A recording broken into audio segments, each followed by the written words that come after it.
नमस्कार दर्शक मित्रों, आज की ये शाम जो सत्ता के बदलते हुए समीकरण है, कुछ बदलाव ऐसे आ रहे हैं जिससे भारत अलिप्त नहीं रह सकता। नई दोस्तियां बन रही है, जैसे ईरान और सऊदी उनकी किट्टा किट्टा खत्म करके बुच्चा बुच्चा करके मिल रहे हैं। जापानीज प्राइम मिनिस्टर किशिडा अभी यहाँ आए थे, G7 के कनेक्शन में आए थे हमारे प्रधानमंत्री से बात करने के लिए। मगर आज तक जापान ने जो नहीं किया था, वो यहाँ से फिर यूक्रेन में गए। जापान का कोई प्रधानमंत्री कभी भी वॉर जोन में सेकंड वर्ल्ड वॉर के बाद नहीं गया। तो इस तरह की घटनाएं जो आकार ले रही है, भारत और चीन के भी रिश्ते खराब नहीं दिखते हैं आपस में, मगर जो भी तनाव तो है वो तो जस का तस बना है। इस परिस्थिति में क्या होने जा रहा है, क्या कब तक हम ये नॉन अलाइंड वाली बात रटे रखेंगे, क्या होगा, इसकी जानकारी के लिए हमने निमंत्रित किए हैं एक बड़े विद्वान और महाराजा साहेबराव यूनिवर्सिटी के प्रोफेसर, जो फॉरेन अफेयर्स की जहां तक बात है काफी जानकारी रखते हैं। हमारे चैनल पे प्रोफेसर अमित भाई दौलतिया पहली बार नहीं आते हैं, हम उनसे सुपरिचित हैं और आज हम उनके ज्ञान का लाभ लेंगे। अमित भाई, स्वागत है आपका। शुक्रिया, आपने समय निकाला आपके व्यस्त कार्यक्रम में से, और हमें हमारे दर्शकों को आपकी जानकारी का लाभ देने के लिए आप कबूल हुए। धन्यवाद, आपका स्वागत है। और शुरुआत करते हैं, अभी अभी जो चीजें बदल रही है। आज हम जियो पॉलिटिकल सिचुएशन पे ज्यादा बात करेंगे। इकोनॉमिक्स का तो हाल हवाल जो हो रहा है वो अलग से चर्चा करेंगे। मगर जापानीज प्रधानमंत्री किशिडा यहाँ आए। आज तक का इतिहास रहा है कि द्वितीय विश्व युद्ध के बाद कभी कोई जापान का प्रधानमंत्री वॉर जोन में नहीं गया। वॉर चलते रहते दुनिया में कई जगह पे, मगर वो नहीं जाते। वॉर से उन्हें नफरत है जापानीज लोगों को, ऐसा कहा जाता है। ये पहली बार है जबकि वो यूक्रेन जाने के लिए राजी हुए। उसके भी कुछ ताल्लुकात रहे होंगे ये यहाँ आके फिर यूक्रेन जाने के साथ। तो अभी ये जो जो पूरे इक्वेशंस बदल रहे हैं, क्या मानना है आपका? चाहे चीन और रशिया की दरी तो बन गई है करीब करीब, अब उसमें इंटरडिपेंडेंसी दोनों की है, उसमें रशिया की ज्यादा है, चीन की शायद कम है। मगर चीन को भी फायदा तो है क्योंकि इनको फ्यूल मिल रहा है। तो ये एक ब्लॉक जो पहले रशिया था, उसकी जगह चाइना ले रहा है। रशिया चाइना का सबऑर्डिनेट पावर की हैसियत से काम करेगा ऐसा लगता है। अमेरिका अपनी जगह पे है। अमेरिका क्वाड से लेकर नाटो तक सब जगह पे हाजिर है। अमेरिका यूक्रेन के साथ है, रशिया के सामने है। ये सब चीजें हमें कहाँ ले जा रही थी? क्या विश्व में जो राजनीतिक समीकरण है उसमें कोई बड़ा बदलाव आ रहा है? नमस्कार जय नारायण भाई, आपने बहुत ही बड़े आयाम पर अंतर्राष्ट्रीय और वैश्विक जो राजनीति है उसको रखने की कोशिश की अपने ये जो प्रारंभिक आपके जो रिमार्क्स है उसमें। मैं इसके ऊपर अपनी प्रतिक्रिया रखूं उससे पहले आपकी चैनल को और आपको बधाई देना चाहूँगा कि गुजराती भाषा से आपने हिंदी भाषा में ये चैनल राष्ट्रभाषा में पर राष्ट्रभाषा में ये चैनल पर डिबेट शुरू किया है।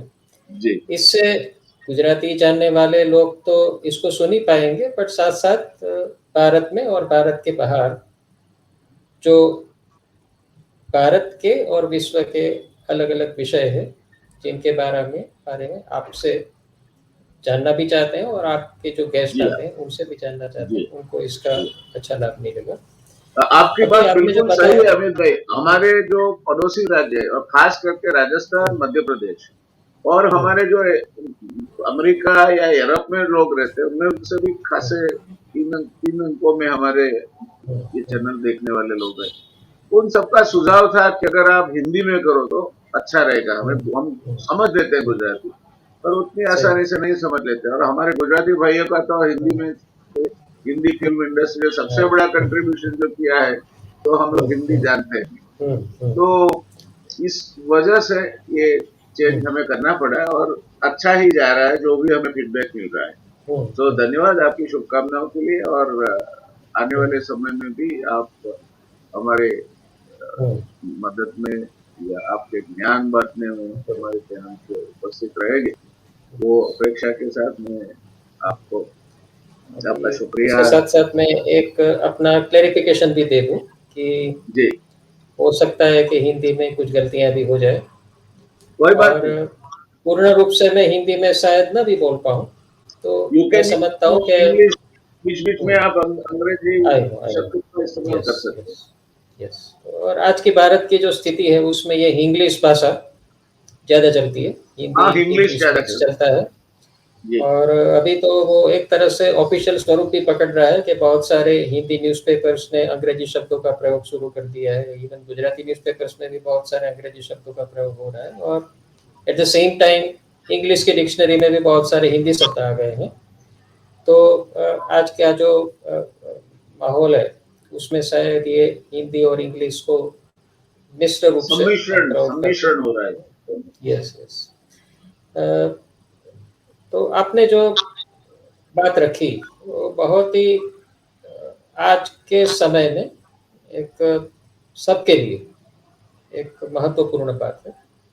सिर्फ़ राजनीति के विषय के साथ जो जुड़े हुए हैं, उनके लिए ही नहीं, सिर्फ़ डिप्लोमेसी में जिनको इंटरेस्ट है, उनके लिए ही नहीं, सिर्फ़ जो विश्व के साथ आर्थिक रूप से जुड़े हुए हैं, ऐसी संस्था या ऐसी व्यक्तियों के लिए भी नहीं, बट हर सामान्य नागरिक के लिए विश्व में जो संक्रमण हो रहा है, सत्ता का संक्रमण हो रहा है और साथ-साथ नए बहुत सारे जो इश्यूज़ उभर कर बाहर आ रहे हैं, जो पिछले 3-4 दशक में नहीं आए थे।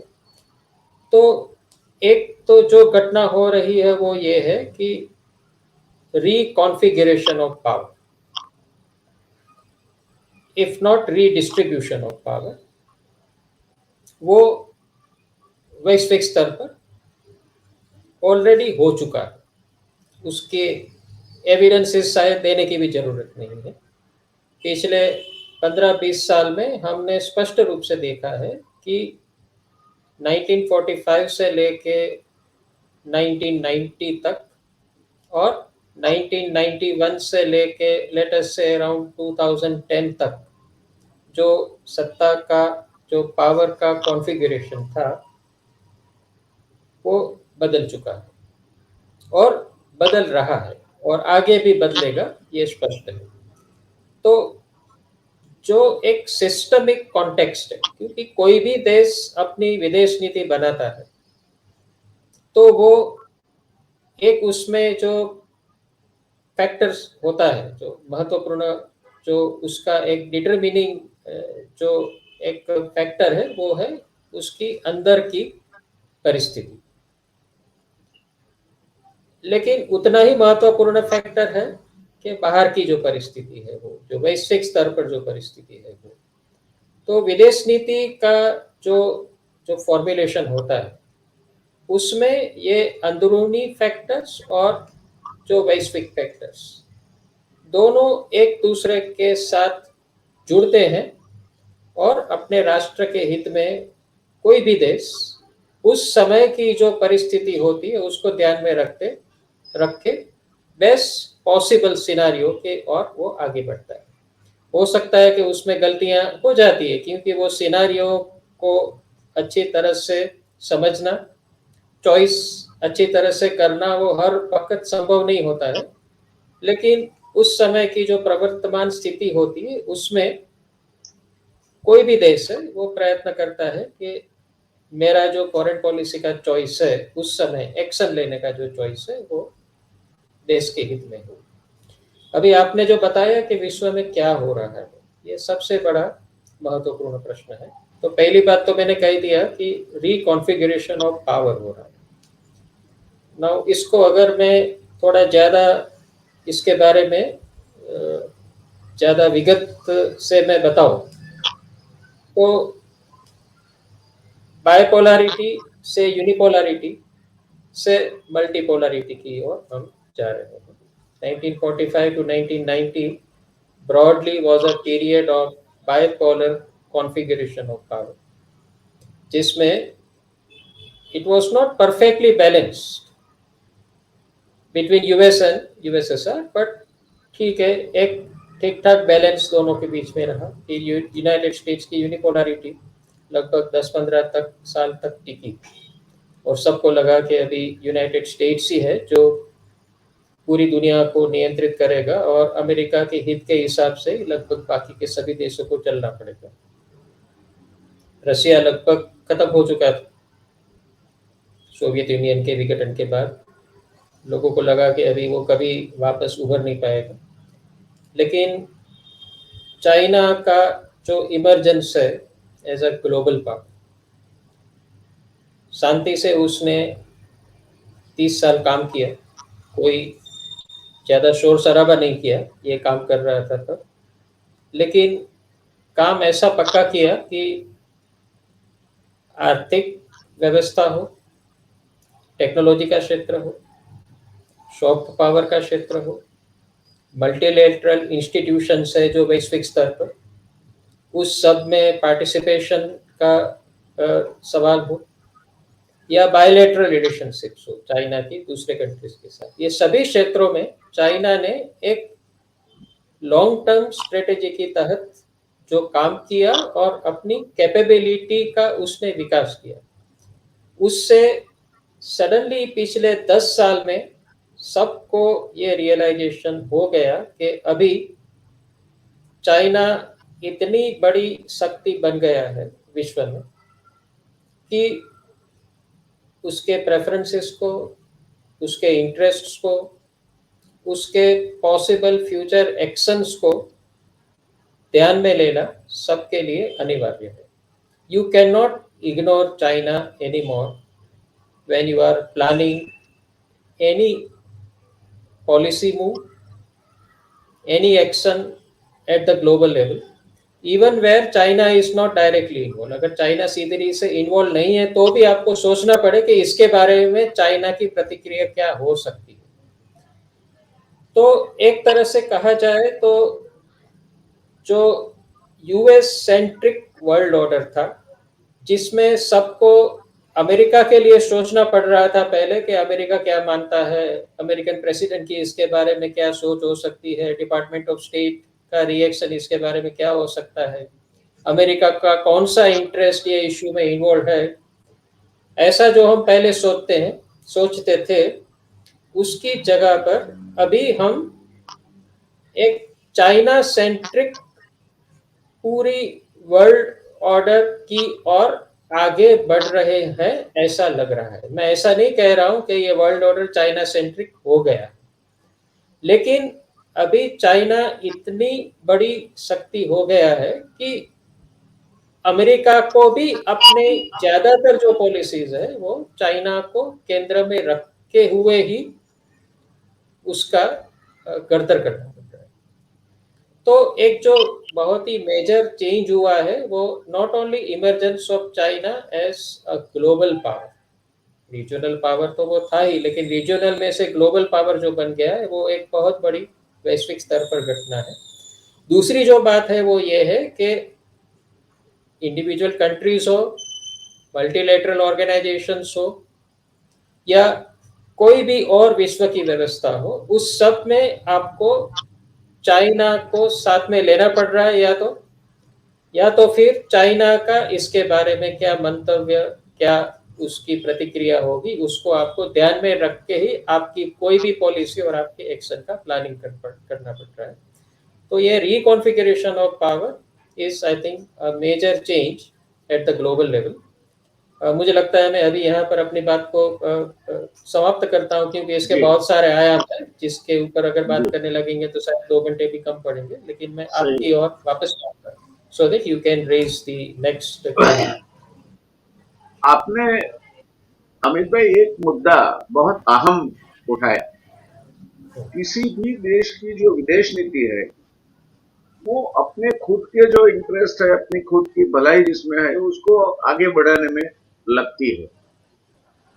तो हमारी जो विदेश नीति है आने वाले समय में, जो आज तक चाइना से कन्फ्रंटेशन की रही है करीब करीब, तो चाइना हमारे सबसे बड़े ट्रेड पार्टनर है, फिर भी चाइना के और हमारे संबंध एक तो डिस्ट्रस्ट के रहे और मधुर नहीं रहे। ये दो इसकी खूबियां हैं। अब चाइना और रशिया एक्सिस बन गई। जापान चाइना से के साथ नहीं बैठेगा, तो जापान भारत ये एक जो नया ब्लॉक बना, separated of course by other countries, मगर एक साथ खड़े रहेंगे। तो क्या मानते हैं आप कि इसका परिणाम क्या होगा? क्या हम चाइना के साथ भी कुछ अच्छे ताल्लुकात करना चाहेंगे?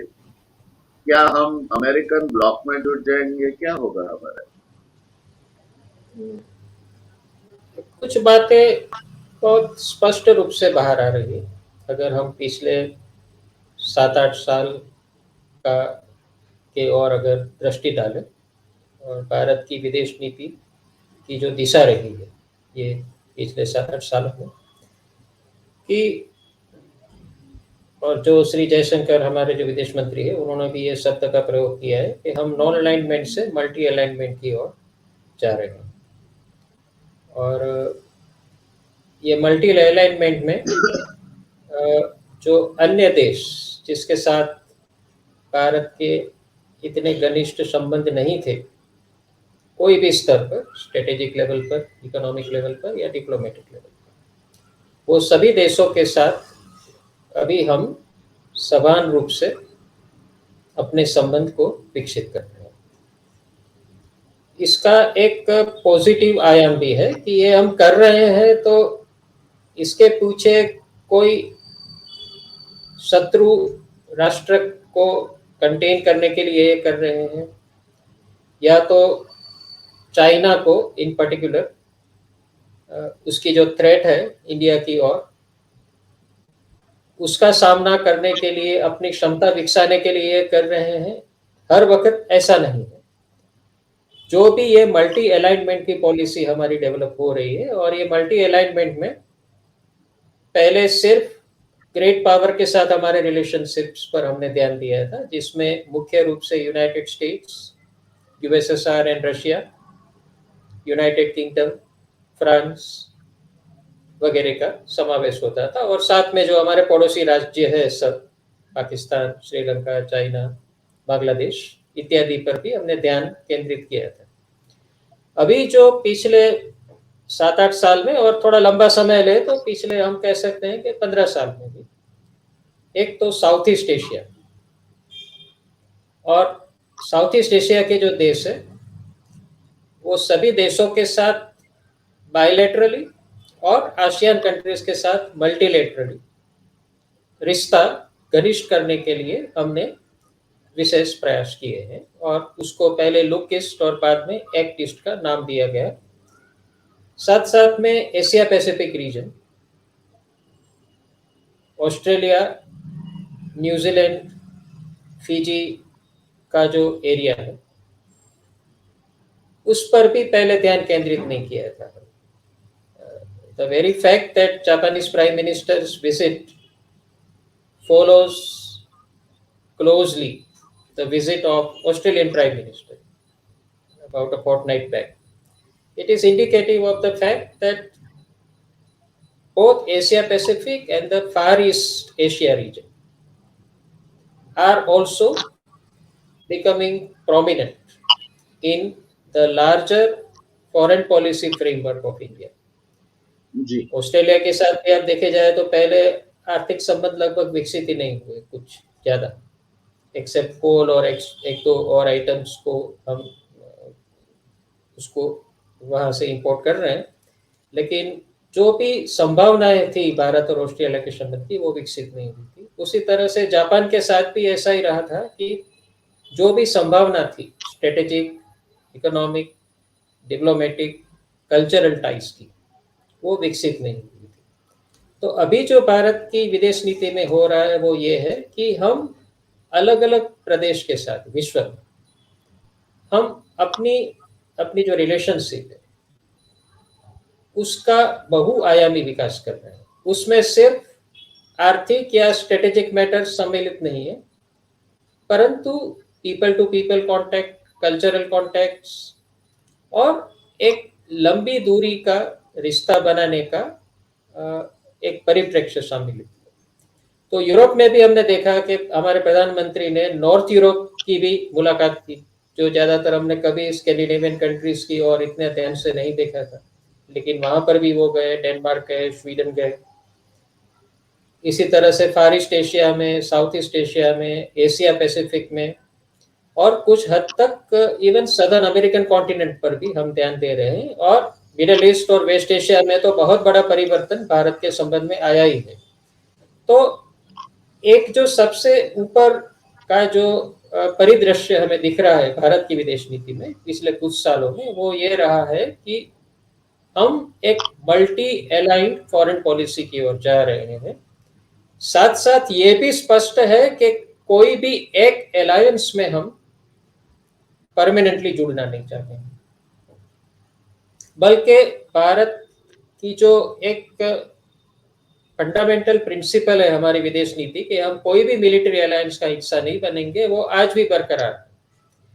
जवाहरलाल नेहरू की विदेश नीति के लिए हो सकता है कि आज कुछ लोगों को कुछ अलग तरह का एक उसके लिए मतभेद हो, लेकिन नेहरू जी की जो नीति का फाउंडेशनल प्रिंसिपल था that India should not join military alliance because that would impair the pursuit of national interest by India. I think this fundamental principle of Nehruvian foreign policy stays relevant even today, and even today's foreign policy makers are committed to it. तो multi alignment foreign policy के साथ साथ हमारा non aligned military policy चालू है कि हम कोई भी एक मिलिट्री ब्लॉक के साथ, कोई भी एक स्ट्रेटेजिक ब्लॉक के साथ जुड़ना नहीं चाहते। इसी के संदर्भ में हमें देखना है कि क्या भारत चाइना के साथ कोई कन्फ्रंटेशन की ओर आगे बढ़ रहा है या स्टेबिलिटी की ओर आगे बढ़ रहा है। ये प्रश्न मुझे लगता है कि मुख्य है, जिसका उत्तर मैं हो सकता है कि आगे के ये कार्यक्रम के सेगमेंट में देना चाहूँगा। मुझे नहीं लगता है कि ये भारत की विदेश नीति का ये कोई उद्देश्य है अभी कि हम वैश्विक कारणों की वजह से चाइना के साथ बिन जरूरी कन्फ्रंटेशन मोड़ है। जापान, अमेरिका, रशिया, उनके हित अलग अलग हो सकते हैं, लेकिन अभी भी हमारी जो दृष्टि है, हमारी जो नजर है, वो भारत के ही हित पर स्थिर है। और भारत का हित ये दिखा रहा है कि हमें अनावश्यक रूप से चाइना के साथ कन्फ्रंटेशन में आने की जरूरत नहीं। इसीलिए कोर्ट के प्लेटफॉर्म पर भी हमने आज तक कभी भी चाइना का नाम नहीं दिया है। पिछले 7 साल में आप भारत के प्रधानमंत्री की स्पीचेस, उनके ट्विटर मैसेजेस को एनालाइज करोगे तो एक भी बार अपवाद रूप भी आप नहीं निकाल सकते हो उन्होंने चाइना का सीधे रूप से कहीं भी निर्देश नहीं किया है जो नेगेटिव निर्देश हो। पॉजिटिव बातें तो अनेक बार कही है चाइना के लिए उन्होंने, लेकिन चाइना के लिए कोई भी नेगेटिव बात गलवान में जो हुआ उनके बावजूद, अरुणाचल प्रदेश की बॉर्डर पर जो हुआ उनके बावजूद भी हमारे प्रधानमंत्री ने चाइना के लिए एक भी बार कोई नेगेटिव प्रतिक्रिया नहीं दी है। ये दिखा रहा है कि हम अननेसेसरी टेंशन और कन्फ्रंटेशन चाइना के साथ नहीं करना चाहते हैं, जिनके बहुत सारे रीजंस है। आई मीन हम क्यों नहीं करना चाहते वो एक अपने आप में अलग डिबेट है, लेकिन अभी भारत की विदेश नीति की दिशा यही है कि अमेरिका और चाइना को लड़ना है तो लड़े, जापान और चाइना को कंपटीशन करनी है तो करे, जहां तक हमारे हित शामिल है उतने हद तक हम उनके साथ जुड़ेंगे, लेकिन एक लिमिट है जहां पर हम रुक जाएंगे। वो लिमिट के आगे हम नहीं जाएंगे, उस फिर कहेंगे कि अभी आप जाके चाइना के साथ जो भी करना है करिए, हमारे हित यहाँ पर समाप्त हो जाते हैं। जय नारायण भाई। भाई आपकी बात में बहुत ध्यान से सुन रहा था। ये मल्टी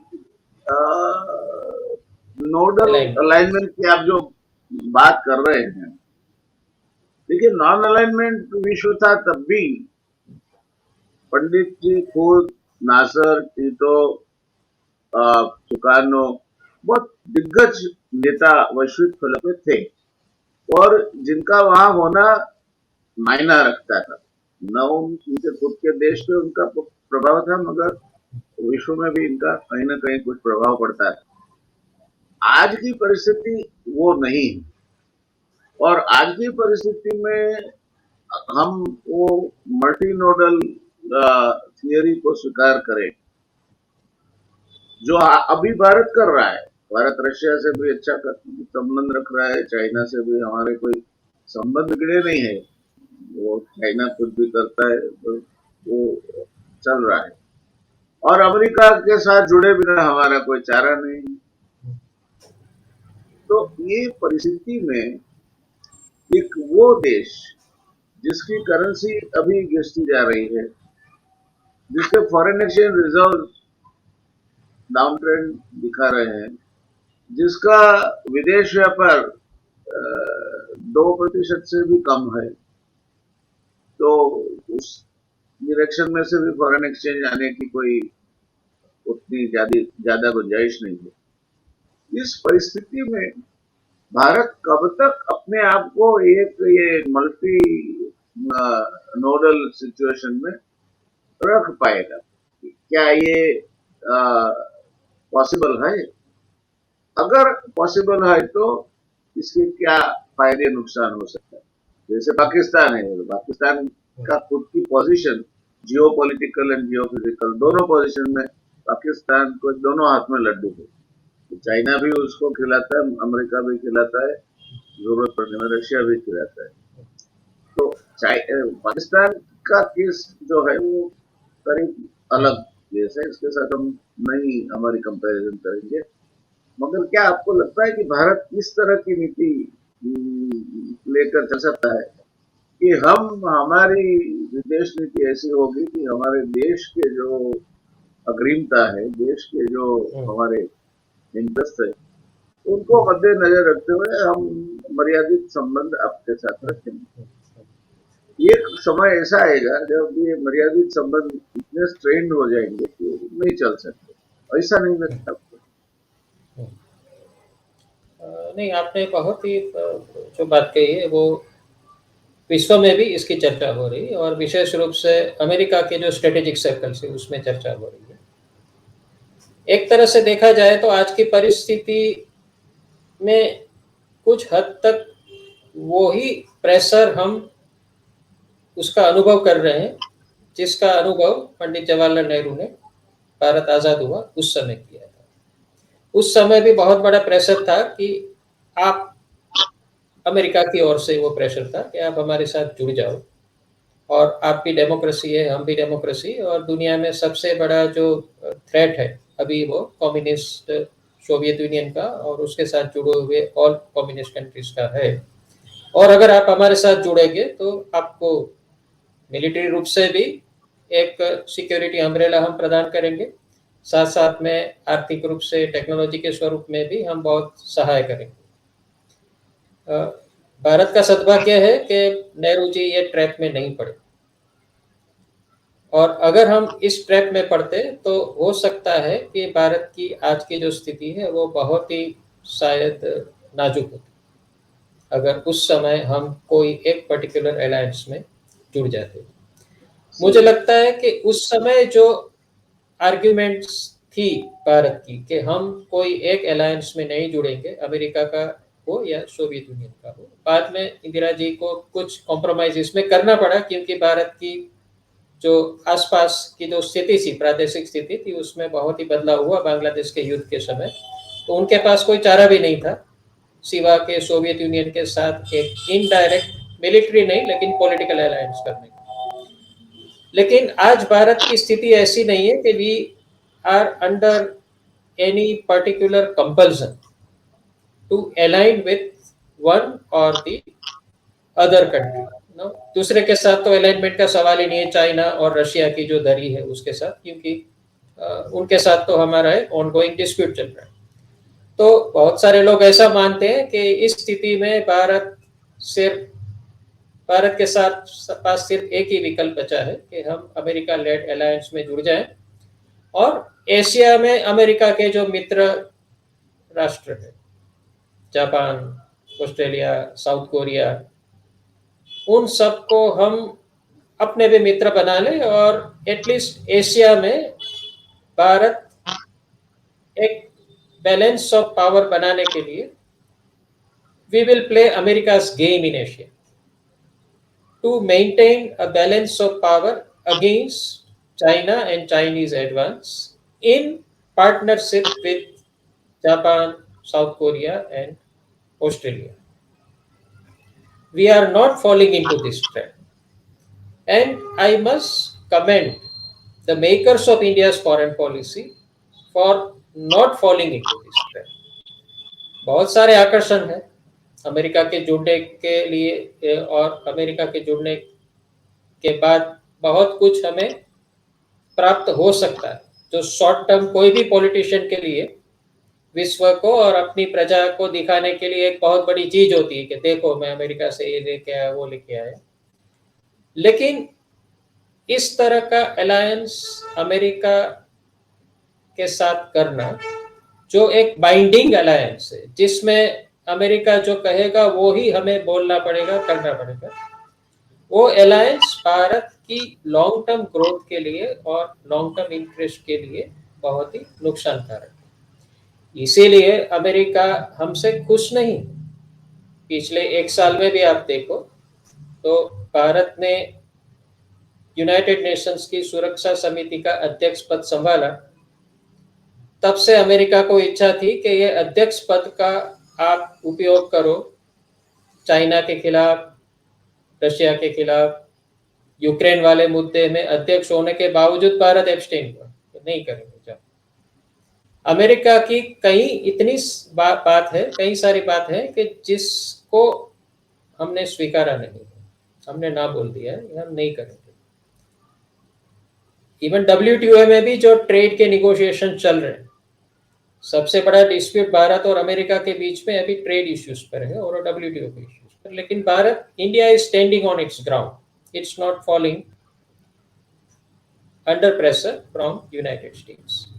तो भारत अभी इतना तो शक्तिशाली हो गया है कि अमेरिका को ना कह सकता है, और ये अच्छा है क्योंकि अमेरिका पूरी दुनिया को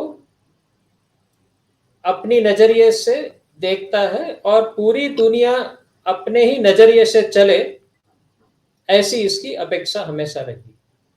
उसी की वजह से दुनिया की स्थिति इतनी खराब हो गई, because of America's insistence that the rest of the world should look at the world from American lens, which is not possible for India. तो भारत के जो हित है अभी वो बहुत ही विशिष्ट प्रकार के हित है।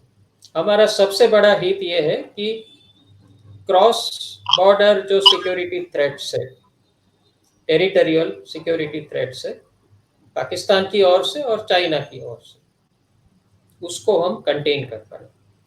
उसके कंटेनमेंट में अमेरिका के साथ अलायंस करके हमें कोई फायदा नहीं होगा। अमेरिका कभी भी भारत को पाकिस्तान या चाइना किसी के भी खिलाफ बचाने के लिए दौड़ के आ जाएगा, ऐसा मानना ये एक बहुत ही नाइव पर्सपेक्टिव का वो चिन्ह होगा।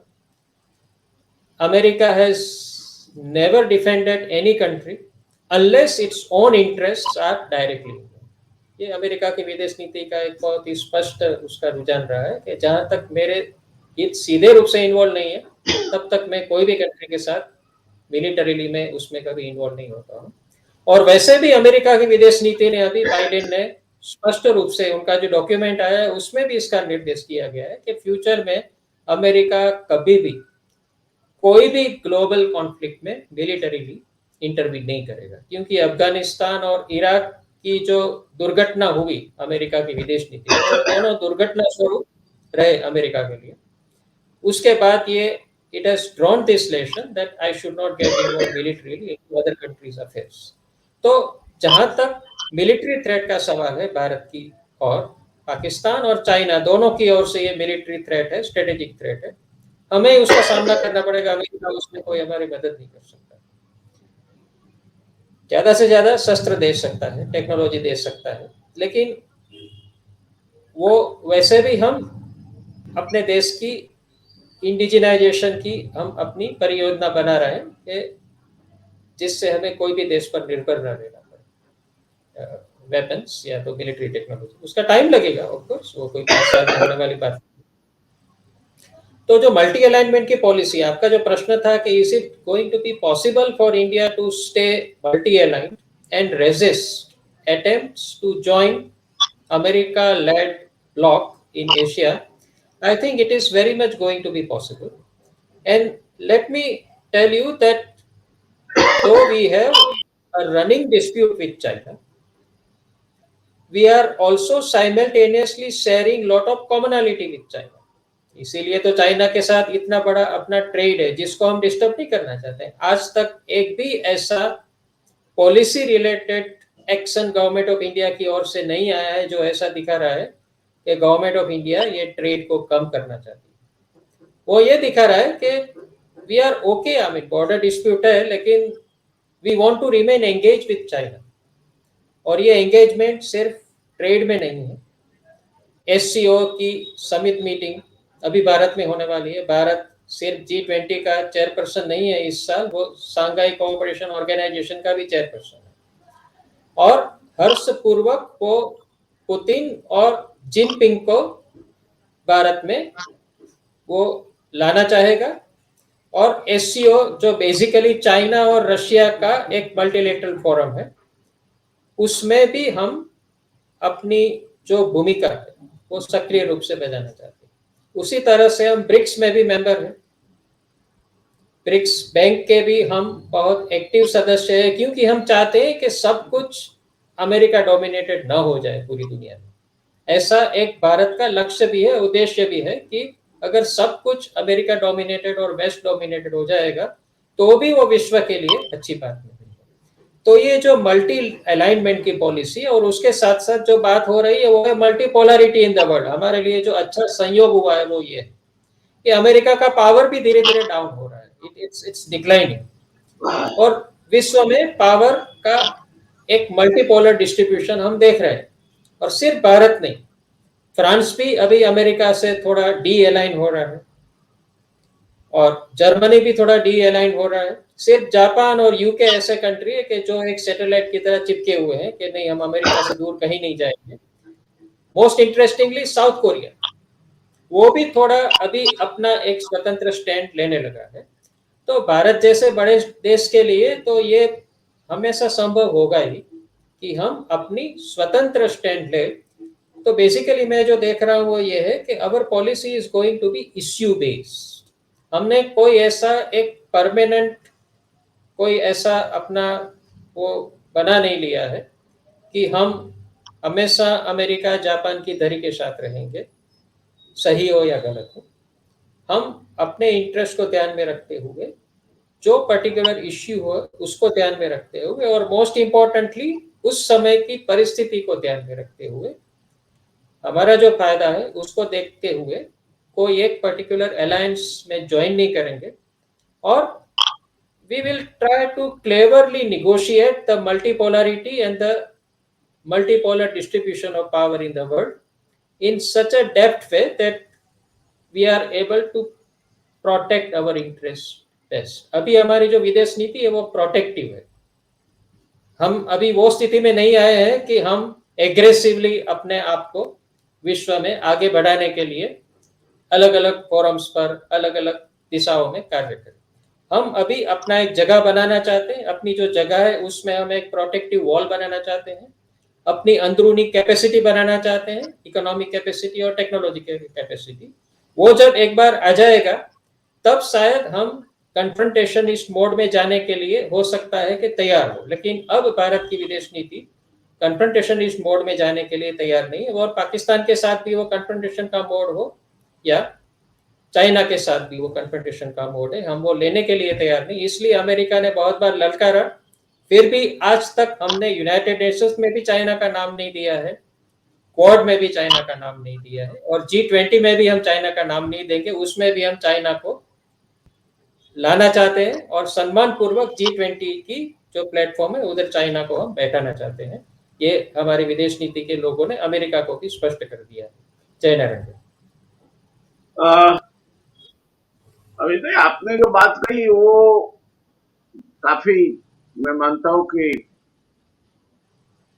इफ्स और बट्स पे आधारित है। मैं तो इंजीनियरिंग का स्टूडेंट हूँ और ये जो मल्टी फोर्सेस आते हैं, it is like the array of vectors. एक समय तो आता ही है कि जब वो रिजल्टेंट किसी दिशा में जाना है। You can't keep array of vectors perfectly balanced for indefinite time. There will be imbalance, and at that time the resultant will go in some direction. अब अभी की बात करें तो अमेरिका ने 2 साल तक यहाँ अभी एम्बेसडर की नियुक्ति हुई है, 2 साल तक जगह खाली। पाकिस्तान में जो अमेरिकन एम्बेसडर है वो पाक पीओके में गए, जो पहली बार हुआ किसी अमेरिकन एम्बेसडर वहां गया हो, और वापिस आके उन्होंने जो शब्द प्रयोग किया वो आजाद कश्मीर। तो ये जो चीजें हैं, अमेरिका जो छोटी मोटी चीजें करके, जिस तरह से last visit of prime minister cold shoulder दिया इन्होंने, तो ये एक तरह से अमेरिका से इधर we are drifting away from America, और America is trying to keep a distance that does and no part. अब हम चला लेते वो होता तो दो चीजें हमारे रास्ते में आती। एक तो day to day changing, rapidly changing technology. आज की टेक्नोलॉजी कल निकम्मी हो जाती है, इतनी पेस है टेक्नोलॉजिकल चेंजेस की। हमारे पास डिफेंस के लिए जो टेक्नोलॉजी चाहिए उसमें काफी समय लगेगा। इंडिजिनस डेवलप करना ही चाहिए। डिफेंस टेक्नोलॉजी में किसी पे डिपेंड रहना मैं नहीं मानता कि किसी राष्ट्र के लिए अच्छी बात है, बिकॉज जो भी आपको देता है शस्त्र वगैरह, और सही टाइम पे आपका आर्म ट्विस्टिंग कर सकता है। हमें ये भी नहीं भूलना चाहिए कि रशिया ने 1962 में ये कहा था कि India is they are our friends but China are our brothers. तो ये फ्रेंड और ब्रदर वाली जो नीति है वो भी कहीं ना कहीं हमें नेगोशिएट करनी होगी। बाकी रहा जापान का, वो अपना खुद का रीजन है, वो कब से छटपटा रहे हैं to come out of that perfect shell under which they were put to live at the end of Second World War. तो शायद ये अपने अस्तित्व की पहचान अब ढूंढ रहे हैं और वो मानते हैं कि हम सक्षम है, और सिर्फ इस तरह से चले तो ठीक नहीं। तो ये सब चीजों को मद्देनजर रखते हुए हमारे जो प्रश्न है वो प्रश्नों में जब तक हम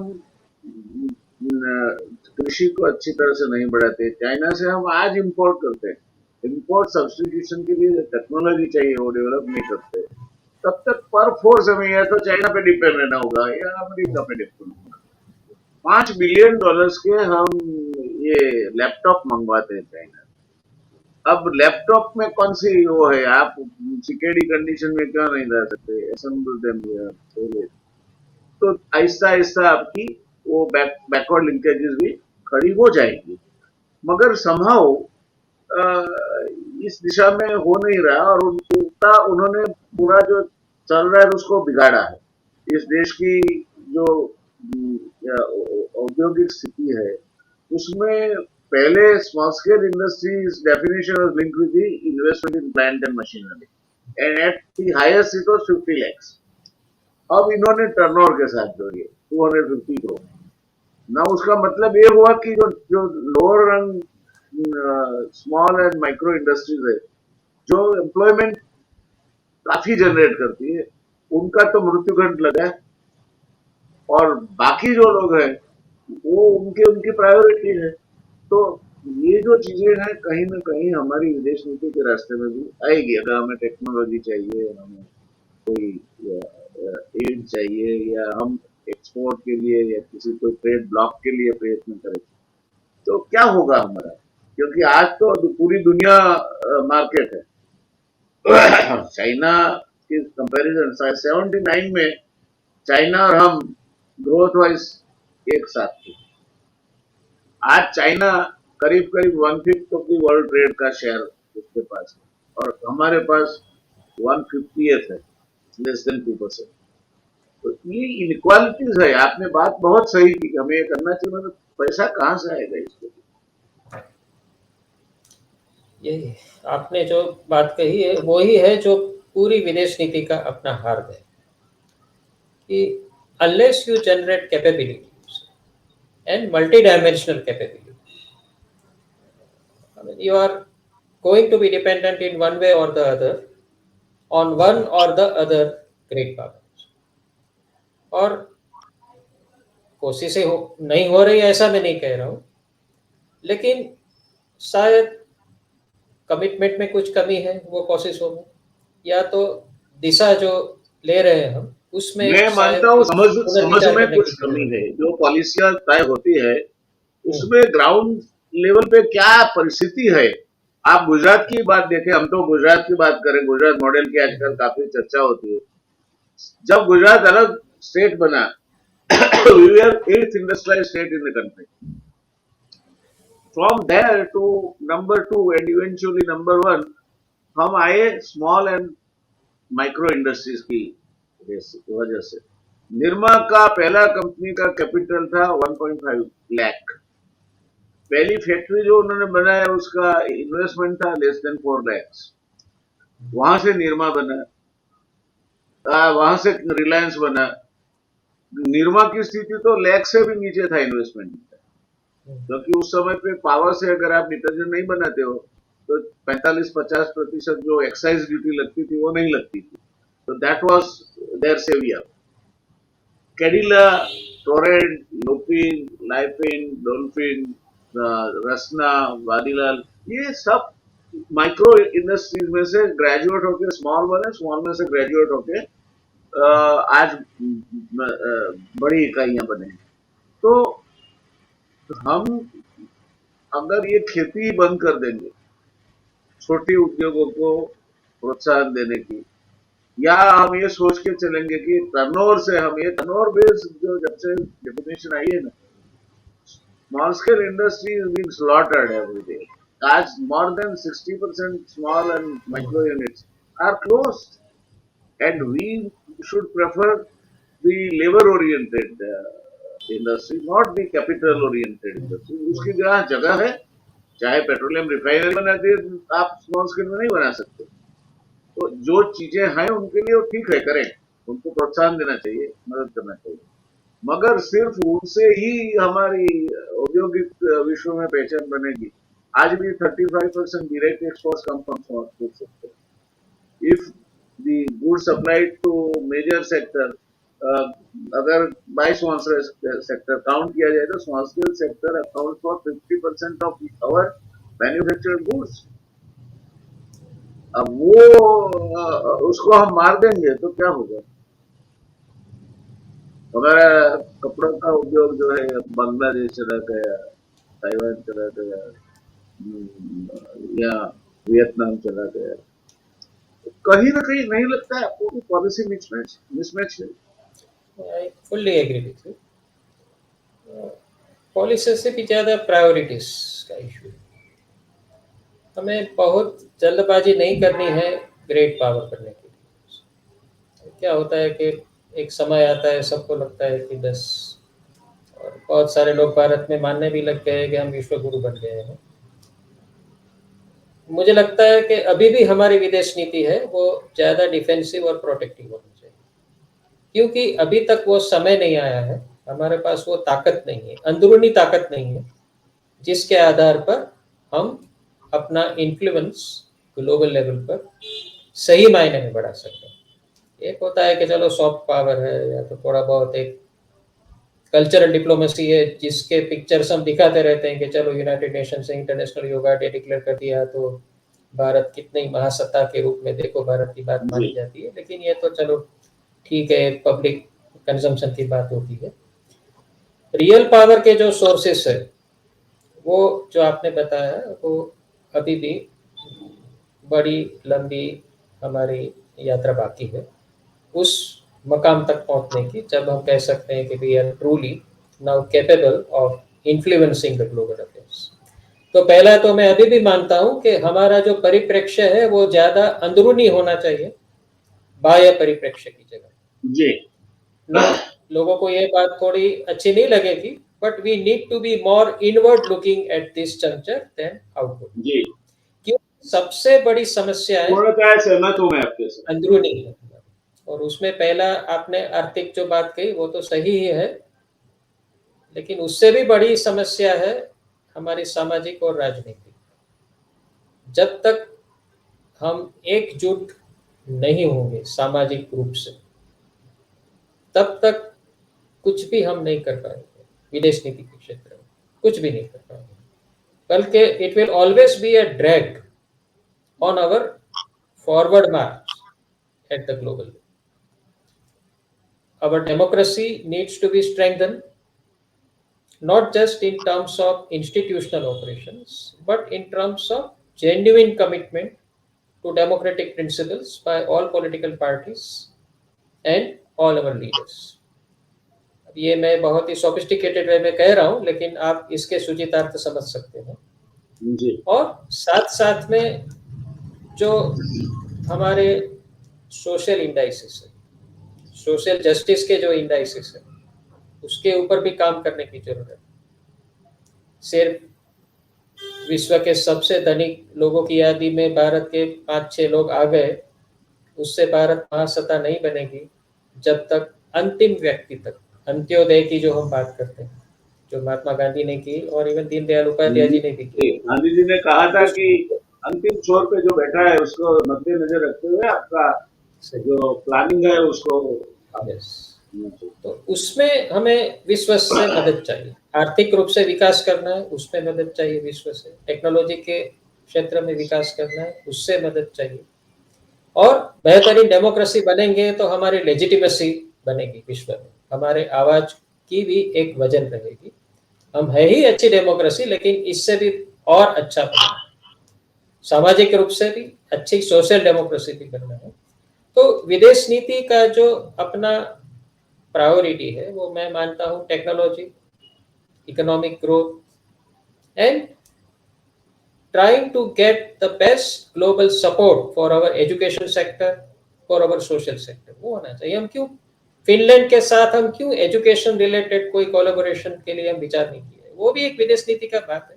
अगर फिनलैंड की स्कूल्स दुनिया में श्रेष्ठ मानी जाती है तो क्यों एक स्पेशल फोकस एरिया हमारी विदेश नीति में ये नहीं हो सकता है कि चलो भारत के एजुकेशन सेक्टर के विकास करने के लिए दुनिया के कौन से देशों के साथ हम कोलैबोरेट कर सकते हैं?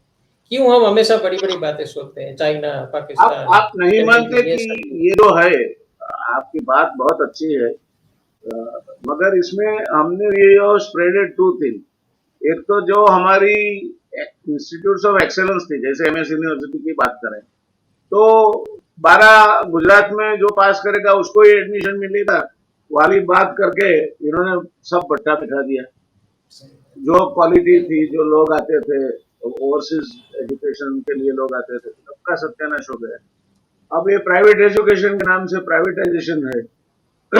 आज देश की सिविल सर्विसेज में अगर गुजरात का एक बंदा भी पसंद नहीं होता है, हालांकि हम बिहार को बीमारों में पहला लगा रहे हैं, वहां के 1400 बच्चे पसंद होते हैं।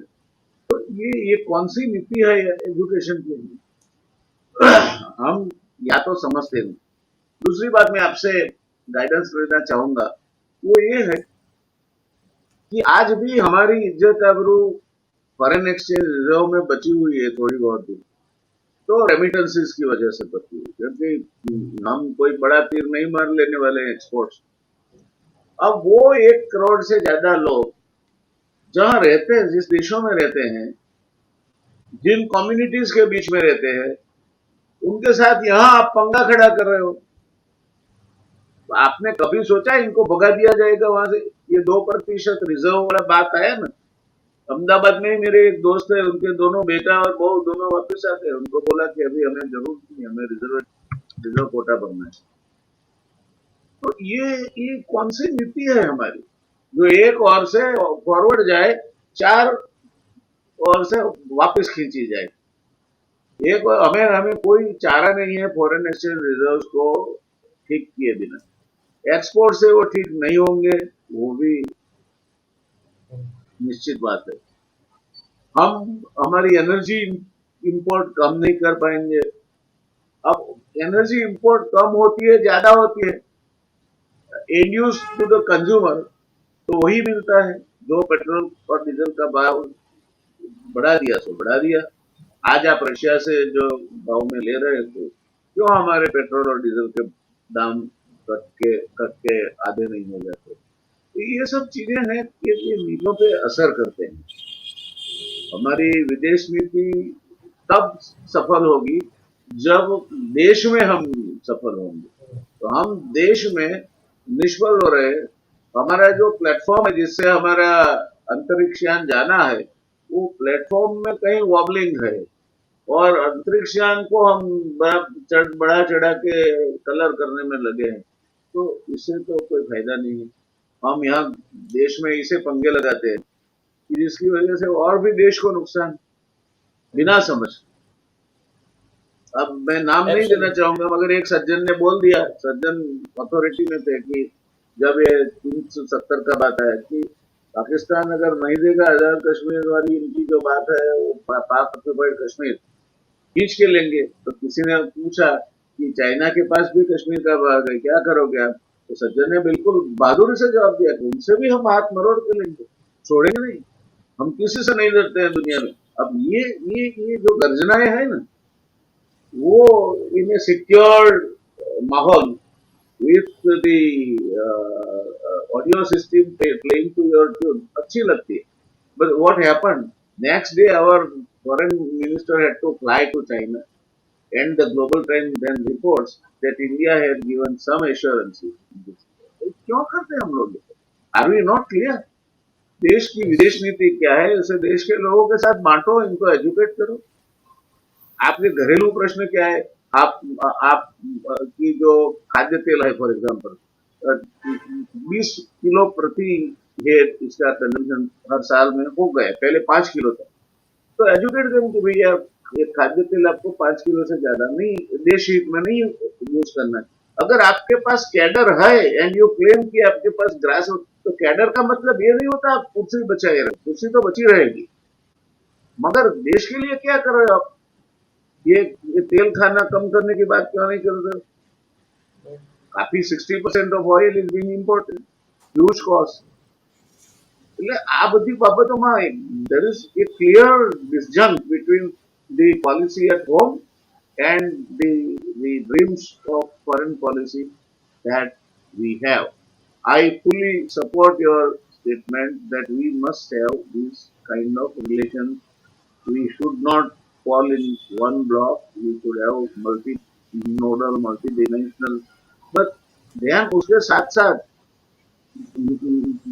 समाज में भी जो बलवान है उसको सब बुलाते हैं, कोई निर्बल को नहीं बुलाता।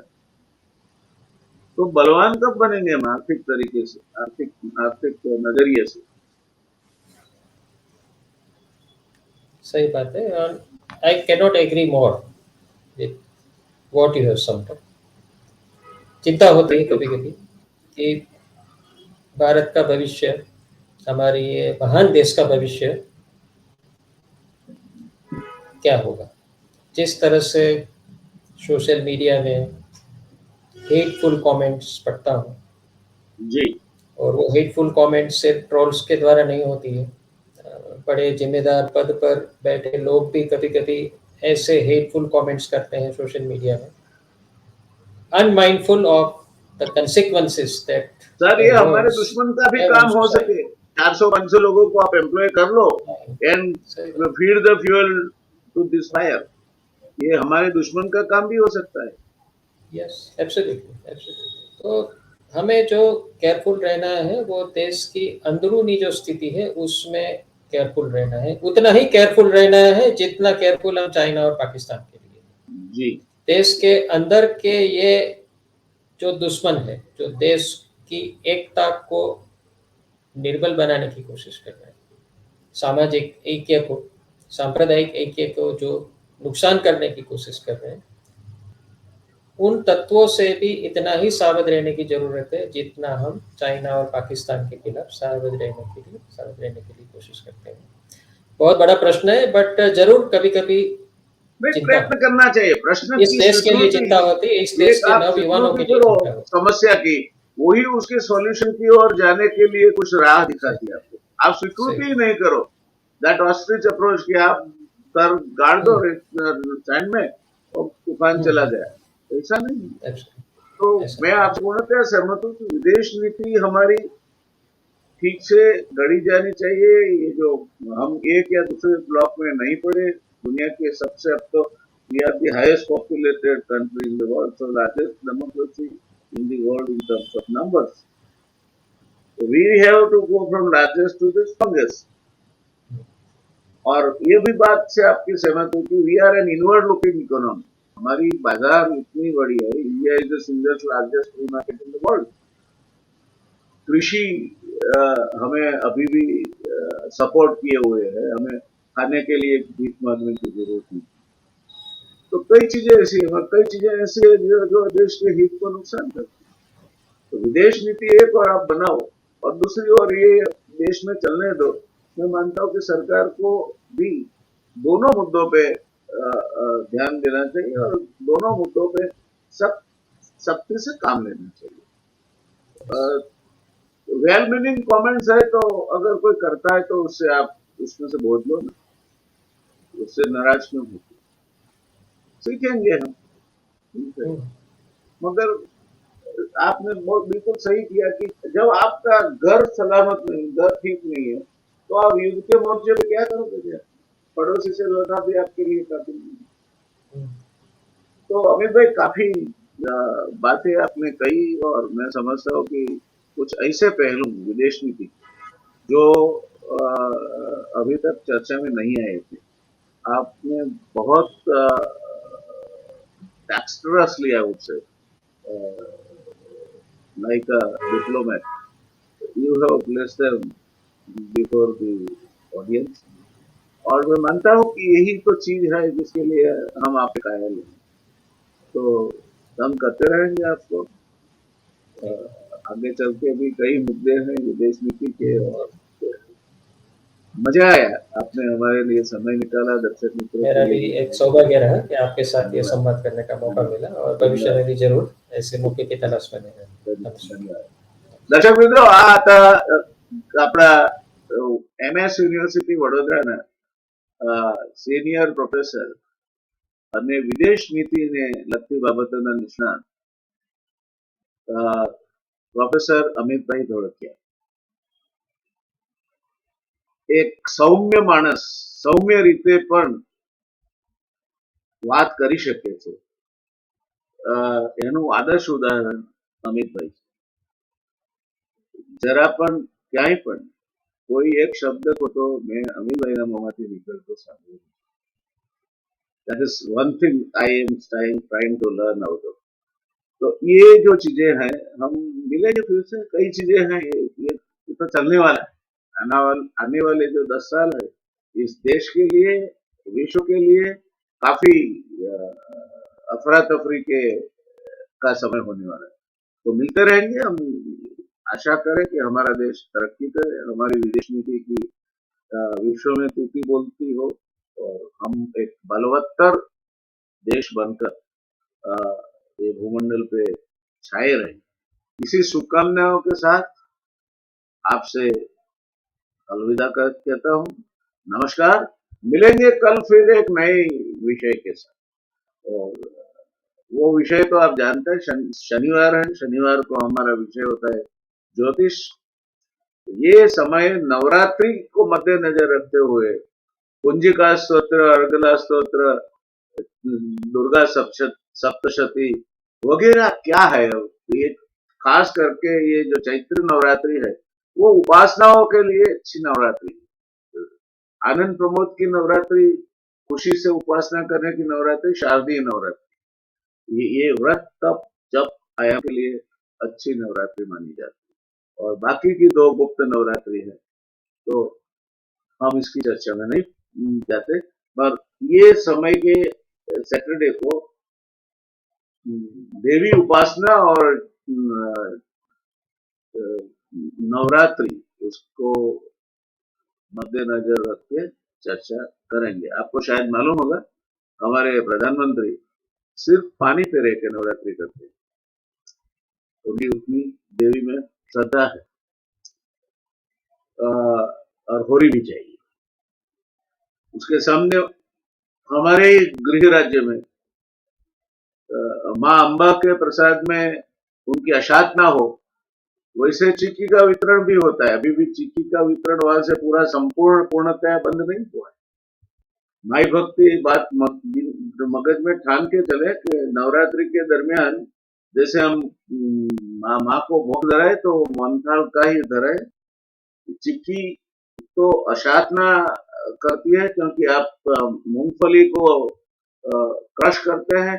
क्रश करते हैं तो तेल आता है। माँ के दरबार में तेल वर्ज्य है तो आप ये निश्चय करके जाए, माँ के दर्शन के लिए जरूर जाए। नवरात्रि है, यही अच्छा समय है। चैत्री नवरात्रि के जितना अच्छा समय है नहीं। भाद्रपद पूर्णिमा और चैत्र पूर्णिमा ये दोनों पूर्णिमाएं भी अच्छी है। माँ का जन्म दिवस भी गया कोशी कोशी पूनम को। तो कुल मिला के अच्छा समय चल रहा है। खुश रहियो, मस्त रहियो और माँ जगदम्बा को प्रार्थना करते रहे कि जैसे उन्होंने असुरों से देवों का रक्षण किया, पृथ्वीलोक का रक्षण किया, मनुष्यों का रक्षण किया, हम सबका भी रक्षण करें। नमस्कार। जय अम्बे।